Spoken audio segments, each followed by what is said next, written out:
So, Barbara, how are you doing? I'm excellent. The sun is out, so that always makes a difference. Fantastic. And you're not out and about launching something this week then, are you? No, no, I've taken a week off from really big events. I had enough last week and travel and everything else. So I'm focusing on admin and a bit of self-care this week. Some of you will, who are on the call, Barbara, will know you well. Others won't. Maybe if you want to lead a bit of background, and then I'll do my side of it, and then we'll sort of go into some of the thinking and the reason for the webinar today. Is that okay? Absolutely. So for those of you who know me, I'm a mental health advocate and a campaigner. I've been working in the space in the workplace for the last 15 years, but I have been campaigning probably for over 30. If you've seen a green ribbon, that's one of the programs that I used to run. I led Sea Change for 5 years. I ran the workplace program, the volunteers program, national research, the partner programs, and also the green ribbon campaign. Prior to that, I ran my own workplace consultancy, and I did a lot of facilitation for the likes of Sea Change and other organisations. And prior to that, I ran a craft company. So I made all my own crafts, and I also sold others as well. I now run a limited company called Mental Health Matters, and I specialise in mental health policy and procedures, training, awareness programs, and that kind of thing. But best practice and really embedding things is what I'm really passionate about, because I see so many organisations doing things and not really having an understanding of what they need to do or how they need to do it, or the staff member who is behind it leaves and that program just doesn't continue. So it's really looking at the longevity and how people can make things sustainable from a mental health perspective at work. Perfect. Well, that's well done for that piece. And you and I met a bit of background. So I'm Iain from Gewardz Health. We launched in Ireland last year, really focusing on the SME world, which probably doesn't have the normal resources that large organizations have around dealing with well-being in the workplace. And we've just been appointed as sort of a preferred supplier to the Small Firms Association, which recognizes that gap that exists in that space.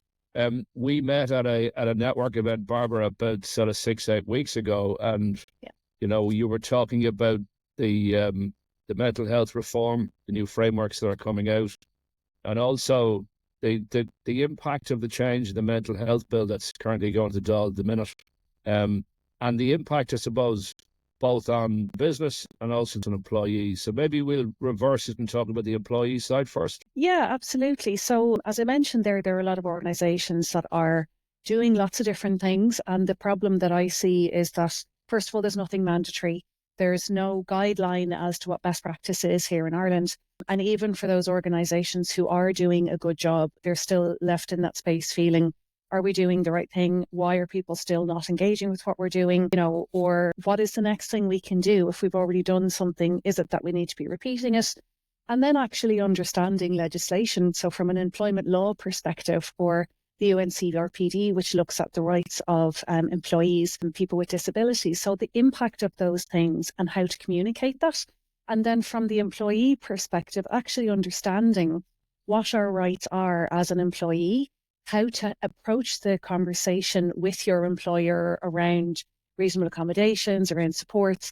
And then if things don't go well, actually the actions that can be taken and the path that needs to be walked, I suppose, from a point of view of gaining that support, whether it's from the Workplace Relations Commission or looking at that employment law piece and legal support then. So it is really understanding the changes that have come into place and things that have been in existence that people just aren't aware of. So for example, when I was leading Sea Change, we did research back in 2022, and that looked at attitudes around mental health in the workplace. And approximately 60% of people didn't realise that mental health fell under disability and that they actually had rights in their workplace to get support around reasonable accommodations, and that the reasonable accommodation could be something as simple as time off to attend a doctor's appointment, or, looking at changing your workload during a period of time to help manage, or some really practical things like that, like even maybe moving your desk if you're really struggling with anxiety and you're near a door and the door banging is giving you a fright every time. So it can be really practical things. So helping people understand that from an employee perspective, that it's empowering them to say, well, actually, I do have rights, and here's the way I'd like to approach the conversation, rather than it being a headbutting conversation and feeling that it has to be a fight. Okay. And you're right. I mean, look, there's so much stuff to wade through to get the simplicity of that stuff. And one of the things you and I have talked about is creating a cheat sheet that we can make available to businesses in due course. And I'll keep fighting until you say yes and give you one of those. But we'll get to that part. Um, One of the things that struck me when I started looking at the mental health bill that's coming through the door now, sort of published in August, was talking about a change away. To my mind, it sort of read more like a change away from policies and procedures, and now talking about the onus on individualization and supports. And that's something that kind of, I suppose I'd like to tease out, Barbara, slightly, because it's right at the heart of what you've launched recently with the mental health reform piece. Yeah, absolutely. So I think if we use the term reasonable accommodation, the piece there being reasonable. So what is it that's reasonable for an employer to provide, and what is it that's reasonable for an employee both to do for themselves and also to request support with? So I think there's been a lot of grey area in the last number of years in that employers didn't know what to do and employees didn't know what their rights were. And so then there was a huge scramble about providing reasonable accommodations and about workplace supports and all these different things. And then there seems to have been a shift now where employees are feeling, well, not enough is being done for me. And as an employer, you should be doing X, Y, and Z. But quite often what we see is that the employee then isn't doing things of their own accord as well. So that's the bit where we really need to see that it's actually inside of work and outside of work, because obviously we're only in work for part of our time, and also it's paid gainful employment. So the idea is that while a workplace should be providing supports, and from a legal perspective, the onus is on them to provide those supports where reasonably practicable. However, if it is a thing that additional supports are required, and even with reasonable accommodations, the person still can't fulfill their duties, then a different conversation may need to be had. And it is very much looking at actually from a personal responsibility. In addition to my workplace offering me support, what else might I need to do, or what other work do I need to do outside my workplace? So that's where it's important to understand the reasonable piece about what we're asking for and what we're entitled to. Okay. Wow. Okay. When I hear things like legal requirements as a business owner, I sort of shudder and I set up a little bit higher in terms of what's taking place. As you said, there's no mandatory side of this, but obviously that's starting to creep in a little bit more. Is that something we can see happen over the next 2 to 3 years? Well, there are some mandatory pieces. So from a perspective of employment law, there are mandatory things in place. So risk assessment that we know. However, when we say risk assessment, it's usually being aware of the slips, trips and falls. And that's what we've historically known. The thing is that we are now becoming aware of psychosocial risk. And the thing also is that we're starting to understand the impact of stress, and particularly workload. So, for example, there was a case a number of years ago where a staff member was experiencing burnout and stress from workload, so that it was work-related stress they were experiencing. So they went out of work and they managed to get themselves better. They came back to work. Nothing had changed. And so they experienced the same burnout. They experienced the same issue. So when they went out of work the second time, they were actually advised, and they took a case against the employer, and they won because the employer hadn't done anything to mitigate the risk and mitigate the impact on that staff member. So the piece here is understanding that we're mitigating risk. And then if a risk does arrive, that we're doing everything we can to make sure that we're protecting the safety of that employee, and that we're shown to do everything that's reasonably practicable. Now, when I say reasonably practicable, if I make it about physical disability for a moment, if I suggest that a business has 5 staff members and they're renting a unit, so rather than owning the building, it's very, very small. So if somebody either has an accident or is looking to join the team, but maybe they're in a wheelchair, it may not be reasonably practicable, and it may be an increased burden on the employer to provide access for that staff member. However, if it was that there are 10,000 employees and the building is owned by the company, now it is more reasonable for that employer to provide that access. So when we look at it in that way, the reasonable piece means that we're not putting a negative burden on either. It means that the employer is looking at what's possible for me to provide while I'm also managing the business, because that's the thing, that we do work for gainful employment. So it's about understanding that. And then from the employee perspective, understanding what our rights are around that. So you mentioned the mental health reform. So we've just launched this guide on the 17th of September, and I'll drop a link in the chat in a moment. But this is a guide to your rights. So it looks at employment law from a legal perspective. So what are our rights? It looks at public sector duty and the UNCRPD, which is really looking at the human rights element. Then it looks at disclosure. So actually, what do I need to tell in order to get my reasonable accommodations? And the fact that we don't actually have to disclose the nature of our disability or the nature of our issue, as long as we can prove that it's needed. So for example, a doctor's letter, we don't need to disclose what the issue is in order to be able to access those reasonable accommodations. And it's actually against the law for an employer to demand that. So they can ask, but really they shouldn't, because disclosure is a personal human right, whether we want to do that or not. So this guide steps through those things about the employee and the employer best practice. So what we're looking to get to is where employees feel comfortable to say, do you know what, I'm struggling with X, Y, and Z. Here's what it looks like for me. Here's how I'm managing it. Here's what is impacting me at work, whether it's work related or home related. This is the impact on my workload. And here are the things that I would find helpful from a support perspective. And that the employer would then meet them in the halfway mark and say, you know, this is really helpful to understand where you are. What are the things that we can do? What are your suggestions? How can we work around this? And here are some of the reasonable accommodations that we can put in place. And then a plan would be drawn out that can be revisited over time. And that person is being worked with. So it's a matter of we're doing it with you rather than to you.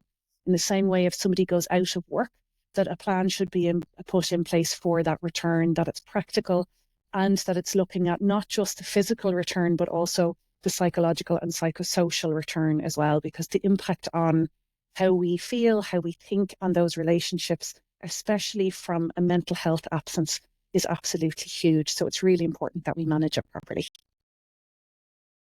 So if I dissect that, and again, I'm taking the smaller business side of the fence here for a second, it's try to understand the practical side of that. So there's obviously a training required, there's obviously an education piece required, and then there's obviously a process around how we conduct those sort of conversations. So where do people go to get that sort of training, Barbara? So here's one of the things that from a legal perspective, there isn't a huge amount of training. So there are a number of different things. So for example, from the legal perspective, obviously you'd be looking to go to your employer. Usually it's the HR department. Other than that, you'd have organisations like IBEC that would give a lot of advice. Mental health reform. So that guide is now available in the chat there. So that's available for free download from Mental Health Reform and from my own website, Mental Health Matters. From a training perspective, then it would be really looking at specifically what part of it that you're looking to do training on. And this is where I think there is a lot that needs to be put in place still, and a lot that isn't done from a mandatory perspective. So, for example, the government doesn't offer, as far as I'm aware, employment law related workshops to explain actually if you are a manager or a HR person or a senior leader, how you navigate these things, or if you are the manager, how do you have that conversation one-on-one? And that's where people like me who understand these things and are able to break the stigma and have those conversations come into play. And a lot of the time it's left to either consultants who do the work that I do, or the like of mental health charities to step in and do a bit of work like that. So like that, Mental Health Reform is an organisation that has 60 members, and they have funding from the government. So there's a lot that's left yet to do around this education and training. There are some piecemeal pieces, and there are some public and for-profit businesses that would have employment law information. But like I said, it would really be about maybe looking at the guide that's there, which breaks down the main key pieces, and actually going to your HR department and saying, well, look, do you understand this from a manager perspective? And if not, how can we have better conversations about this? And what is it that we need to put in place so that we are compliant and so that we understand that we're doing the right thing, which in turn, if we're having better conversations, means that we're then going to be opening the door for staff to say, well, I know that you read this guide or you shared this guide with us. Can I ask you this question? And maybe down the line, it means that if they're open to those kind of questions and conversations, that they might actually come when they need support. Okay. I mean, we've got this dichotomy in Ireland, and is that 2/3 of the companies employ 50 people or less, and therefore the chances of having a HR department is pretty minimal, given the resource side of where it gets to. And so, as I say, the bit that we're trying to do with Gewardz Health is we're trying to bridge that gap between those who've got the resources in-house and those who don't. And in fact, within our own benefits that we provide to companies, we've actually a managerial support function inside in that, so that a member who's a subscriber to our service can actually speak to a support line about how to have those conversations. Because again, not everyone's got the HR department sitting there. Where do you see this go? I mean, obviously, if we look at the changing legislation over the last couple of years, and we talk about this, shared responsibility, which is, both the employee and the employer side. Are we going to see fundamental change in happen in the workplace where there's a communication between employers and employees? Because I know one of the things you launched last week was mental awareness, taking the stigma out of the conversation and the stuff that everyone's afraid to do. My generation of Ireland, we didn't speak this stuff. We locked them in the cupboard and we let it go away. So are we seeing a more openness to have these conversations? Is it sort of generational led, or is it coming right across the whole skew of people? Well, I think there's two sides to that answer. So yes, we are seeing the conversation across all different people from all different backgrounds and different ages. The thing is that it's very clear that younger people are more comfortable in having the conversation and will call it out sooner. However, what we are still seeing is that while we're having conversations about mental health as a topic, that we might be addressing workload, we might be addressing stress or burnout, anxiety, or maybe even depression, we're not really discussing mental health from an illness perspective. We're not discussing it from an impact perspective.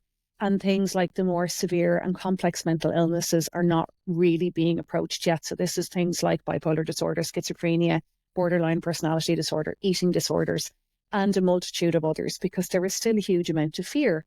And the thing is that all of the statistics are still telling us that people are fearful of being treated differently, of being judged, and most importantly, the impact in work, that they feel that they won't get the promotion, or that they'll be left aside, or they'll be treated negatively. So until that changes, we're still stuck in a place where we are having conversations, and yes, we are doing the well-being things, but I think there is still a gap from a point of view of understanding, actually, if I mind my mental health and I do all of the preventative stuff, it's more likely that I won't become that unwell in the first instance. And secondly, from a workplace perspective, the sooner that we get to that conversation, the more opportunity we have for full recovery, and the most likely we have to manage our workload and maintain good working relationships as well. Because the thing we know about recovery is that the person is tied to whatever they're focused on. So while we're in work, we engage with our employers, with our colleagues. When we come out of work, so in absence, for example, we then get tied to our medical team. We get tied to our illness. So the more that we focus on particular things in our life, the more we are focused on that particular thing. So getting people to stay in work and be able to work through their issues is much more supportive to an employee, obviously when it's appropriate. And that idea of the prevention and early intervention is what we're really looking at. Okay. And so, I mean, I'm a huge advocate in the early intervention prevention piece. And if you followed my 10,000 steps a day challenge I set myself at the start of the year, I mean, it's all about headspace. It's all about how do we change focus? How do we change our mindset? And sometimes that's nearly easier to deal with because we can, create programs around that stuff. Going forward then, what needs to change? Both from, I mean, we can continue to blame the government for everything, and I'm not a big advocate of it because they've enough to do to some respects, and I know this whole area is grossly underfunded, and I get that. But in the shorter term, how do we change? What needs to happen, whether it's on an individual employer side, whether it's sitting on the employee side or the training side? How do we come together to make some changes that are practical and affordable in the short term? Well, I think what you said firstly is the coming together. So the piece is that quite often when we look at big change like this, we wait for somebody else to do it. We wait for the management or whatever to be put in place and for it to come down the line. Whereas when I've seen organisations that really have the top down, bottom up and from the middle approach, is that everybody is getting involved, that everybody feels safe to contribute.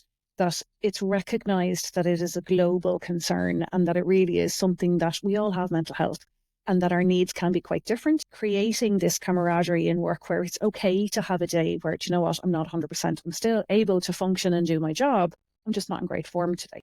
So it's about shifting the understanding of what we expect. So equally, I think this is the piece about stigma.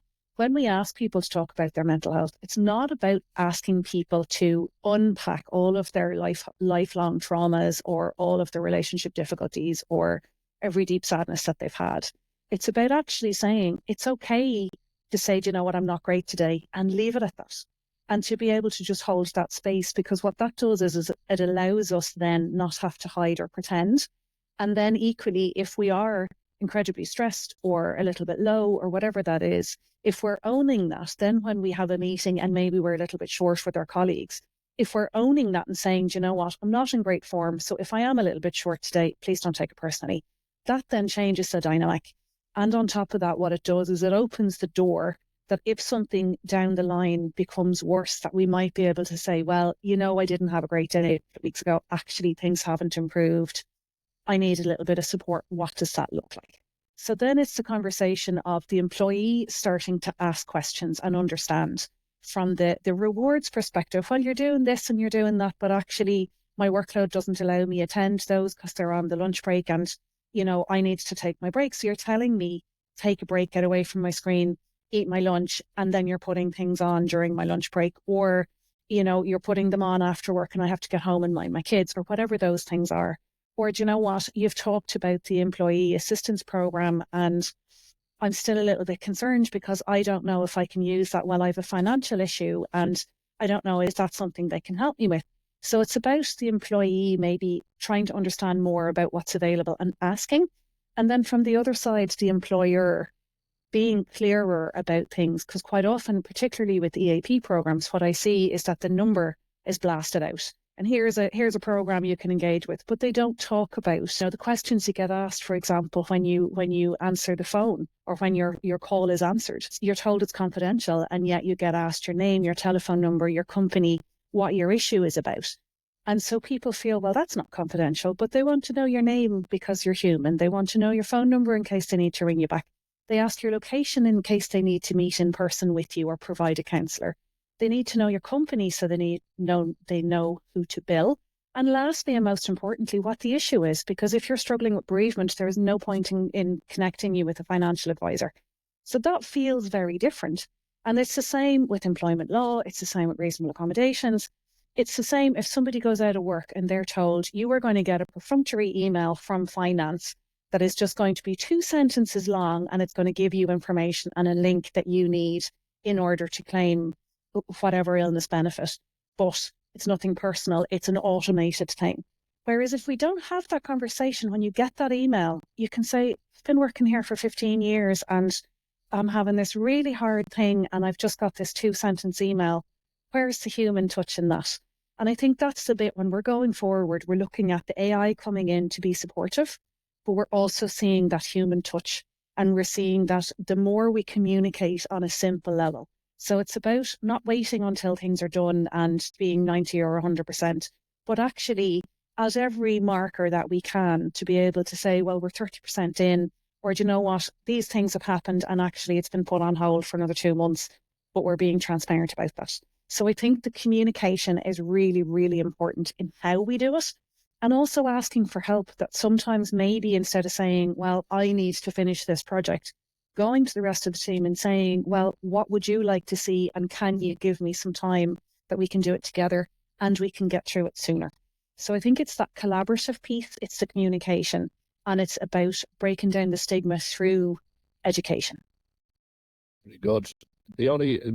To catch some of the thread of that there, I mean, you know, we kind of get put in the EAP program piece when people talk about Gewardz Health, and, you know, as the only company that gives the GP access as part of it without an insurance wrap, we kind of put ourselves in a unique position. But it brings it on. I mean, the challenge with EAP programs is the take-up is horrendously low. I mean, very low. Talking, you know, 0.8 to about, I think 2.2 is considered a good win. So that's not working. So somehow there's got to be a better way between those two that says, look, it's not about a framework. It's not about just ticking a box and rolling out something that sits there and say, well, we'll point to that phone number. And it's got to be much more human and personal. And I think one of the challenges is that, AI will dehumanize this even more. Yeah. And it's not, this is a human issue. It's not a tech issue. It's not a productivity issue. It's a core fundamental issue we've got to try and solve. So we're coming up to 1 o'clock. I can't believe the time has flown so quickly, Barbara. So what next? Somebody needs to reach out. How do they talk to you, Barbara? How does that look? So they can visit me. So I've dropped a link to mentalhealthmatters.ie to the news or publications section. My contact details are on my website as well, and I'm Barbara Louise Brennan on LinkedIn. And the thing is that I am very happy to share information on where people can go. So signposting, and some of that might be on my LinkedIn as well. But there's a lot of information on my website, and there's a huge amount of resources in the resources page as well. Fantastic. And I mean, you're a huge advocate for mental awareness. I mean, I've only followed you in a short sort of 9 months, but I'm exhausted trying to keep up. So congratulations on all the hard work. And it's a hugely important thing to be able to provide for people. On my side, Gewardz Health is my business. As I say, we formed it because there's a gap in the marketplace that goes beyond just tick box EAP programs, a bit more to what we're trying to do with people. And I think that's very important in terms of give back to employees as well. So look, we've hit the 1 o'clock mark, surprisingly. I want to thank you very much for your contribution, Barbara. I know that I will be pushing you to give us the beginner's hack, particularly for the SME world where HR departments isn't really a thing. And I look forward to collaborations in the future. Definitely, this is a good start. Well, you're dead right. It's that notion of, if you read it, it's not a complicated read. I went through it because I was curious about it. And obviously I'm a business owner, and if you look at a YouTube channel, you see Em, as one of my employees, speaks very highly about having access to supports as an employee. It's hugely important. And, interestingly, it's not just the counselling, it's the legal piece, it's the financial piece, it's the G piece, all of which bundles together. So thank you very much. And to the audience who took time to come on board, we thank you very much for joining us today. We are hoping to make a sort of a series out of these, so we'd love all the support we can get going forward. So thank you very much. Thanks so much, and have a good afternoon. Thank you.